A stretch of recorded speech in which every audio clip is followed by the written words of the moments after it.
Hello everyone, आपका हमारे channel पर स्वागत है।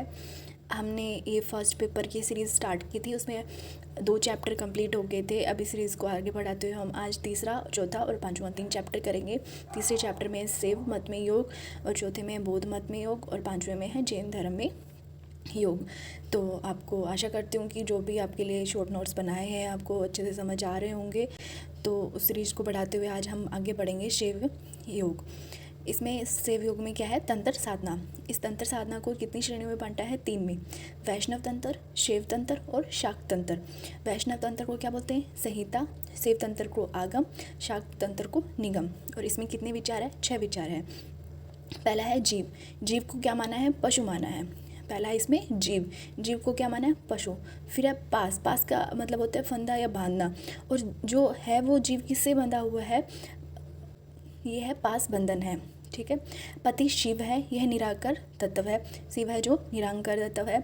शक्ति, और शिव की शक्ति से द्वारा क्या हो रहे हैं? सारे कार्य है जो संपादित हो रहे हैं। और अब वो शक्ति कौन सी है? विचार शक्ति। इसके अंतर क्रिया सिद्धांत या दर्शन आते हैं। फिर है क्रिया चर, साधना मार्ग में आगे बढ़ने की विधियाँ। तो इसमें शैव योग में क्या है? तंत्र साधना। 3 श्रेणियाँ हैं, वैष्णव तंत्र, शैव तंत्र और शाक्त तंत्र। वैष्णव तंत्र को संहिता, शैव को आगम और शाक्त को निगम। और इसमें कितने विचार है? 6।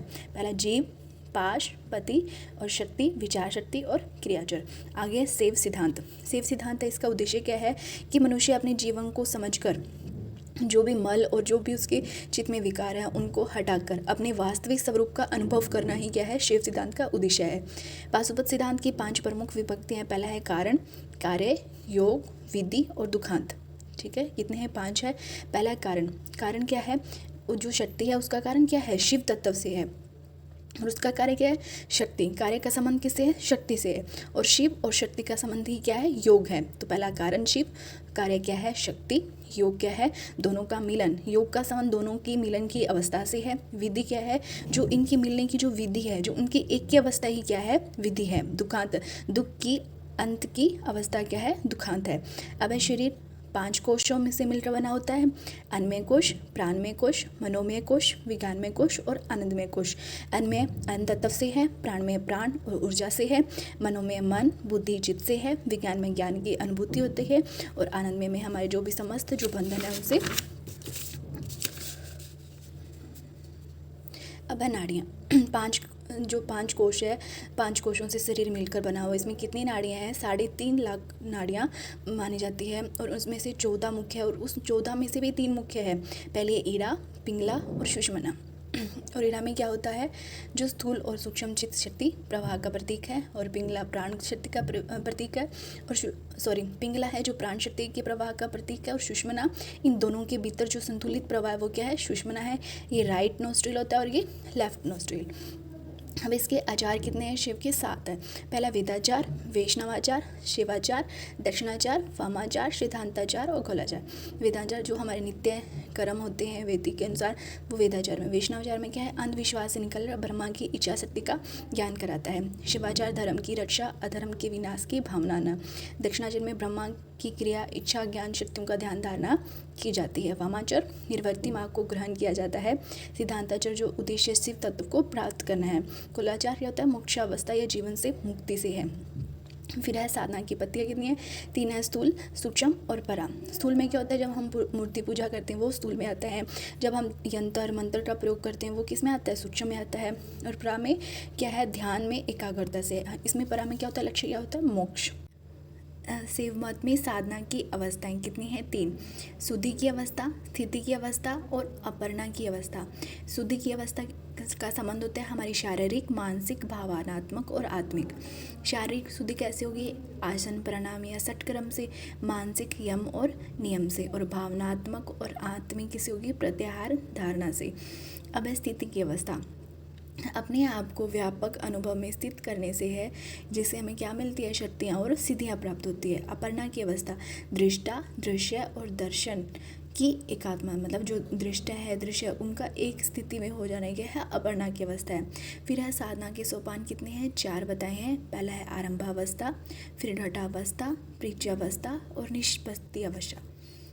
और फिर है योग व साधकों के प्रकार। जो योग करते हैं, साधक होते हैं, उनके कितने प्रकार है? 3। मृदु, मध्यम, अधिमात्र। इसमें क्या होता है? मंद उत्साह वाले होते हैं, जिनकी चेतना मूड होती है।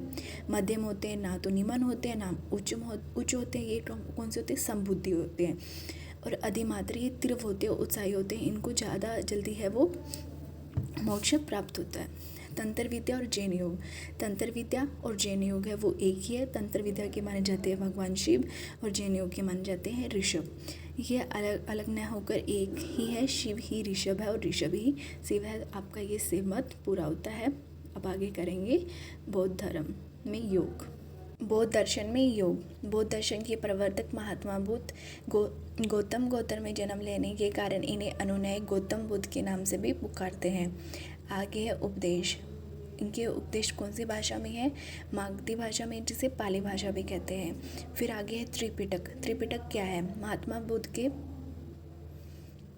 बुद्ध के बाद इनके शिष्यों ने बुद्ध के अनमोल शब्दों में त्रिपिटक में संग्रहित, जो उनके शिष्य थे, उनके जो थे अनमोल शब्द थे, उनको जिसमें सम्मिलित किया है, उन्हें त्रिपिटक कहा जाता है।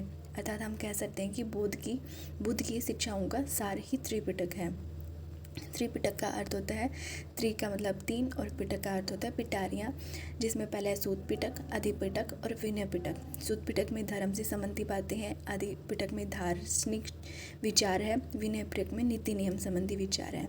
आगे है बौद्ध की मुख्य शिक्षाएं। इसमें 4 आर्य सत्य है। दुख समुदाय, दुख निरोध और दुख निरोध मार्ग। दुख क्या है? संसार है। संसार क्या है? दुख में है और उसका कारण क्या है? अविद्या। इसमें 12 बताया है, जरा मरण से लेकर अविद्या तक 12 चीज़ें बताई है जो दुख का कारण है।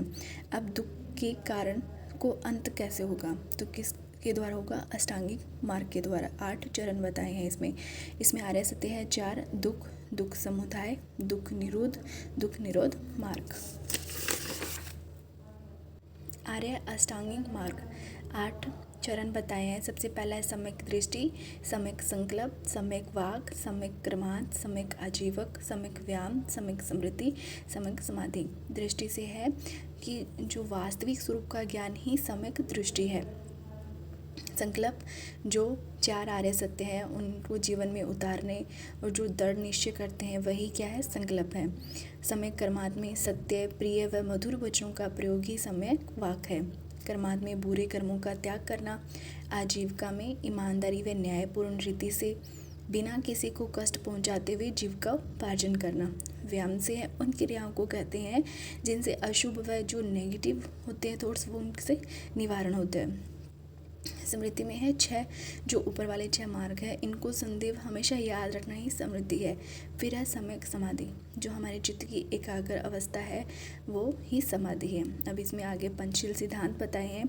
ये सदाचार व्यक्ति को धैर्य व संयम के साथ चरण आचरण युक्त जीवन जीने के संदेश देता है। इसमें पंचशील सिद्धांत है, पहला है हिंसा न करना, चोरी न करना, फिर व्यभिचार न करना, झूठ न बोलना, नशा न करना। तो हमने बौद्ध धर्म में पहले महात्मा बुद्ध के बारे में जाना था और फिर है उनके 4 आर्य सत्य, अष्टांगिक मार्ग और पंचशील सिद्धांत। जैन धर्म, जो जैन शब्द है उसकी उत्पत्ति जिन शब्द से हुई है। जिन शब्द का अर्थ होता है विजेता, जो अपनी इंद्रियों पर विजय पा लेता है उन्हें क्या बोलते हैं? जिन कहते हैं। इसका अन्य नाम अहर्त दर्शन है। जैन धर्म में कितने तीर्थंकर हुए थे? 24 तीर्थंकर हुए थे। तीर्थंकर का अर्थ होता है महापुरुष या जैन धर्म के ईश्वर क्या कहलाते हैं? तीर्थंकर कहलाते हैं। सबसे पहले हुए थे ऋषभ देव जी और जो सबसे अंतिम थे महावीर स्वामी। इनके ग्रंथ को क्या बोलते हैं? आगम कहते हैं। इनका एक ग्रंथ आता है जैन धर्म में तत्वार्थी गम सूत्र, जिसने लिखा था उमा स्वामी ने। भाषा है संस्कृत। जैन धर्म है जो 2 संप्रदायों में बंट किया था। पहला है दिगंबर, दूसरा है श्वेतांबर। दिगंबर है जो नग्न अवस्था में रहते हैं और श्वेतांबर श्वेत वस्त्र धारण करते हैं। इनके जो नियम होते हैं वो कठोर होते हैं और इनके कठोर नहीं होते, स्थिर नियम होते हैं। जैन धर्म की साधना पति में मोक्ष प्राप्त में साधना के 3 प्रकार बताए, सम्यक दर्शन, सम्यक ज्ञान और सम्यक चरित्र।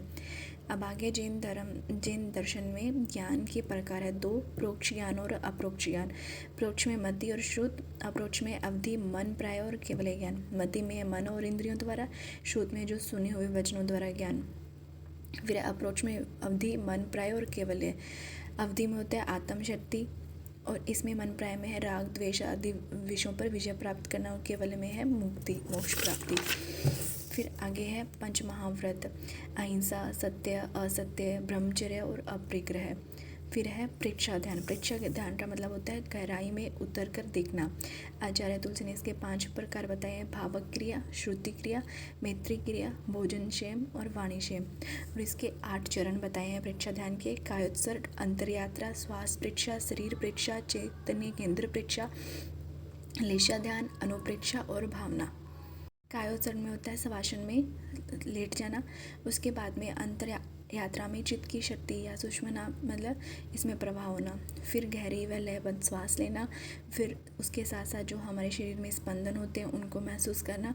और फिर चैतन्य केंद्र प्रक्षा में ऊर्जा का स्थान। और फिर जो हमारे आभा मंडल में जो भी रंग होते हैं उनको देखना। और फिर अनुप्रेक्षा का मतलब है जैसी कल्पना करना और वैसा ही बनना। और भावना, भाव से जिसमें तनाव, पॉजिटिव थिंकिंग, नेगेटिव और संस्कार आते हैं।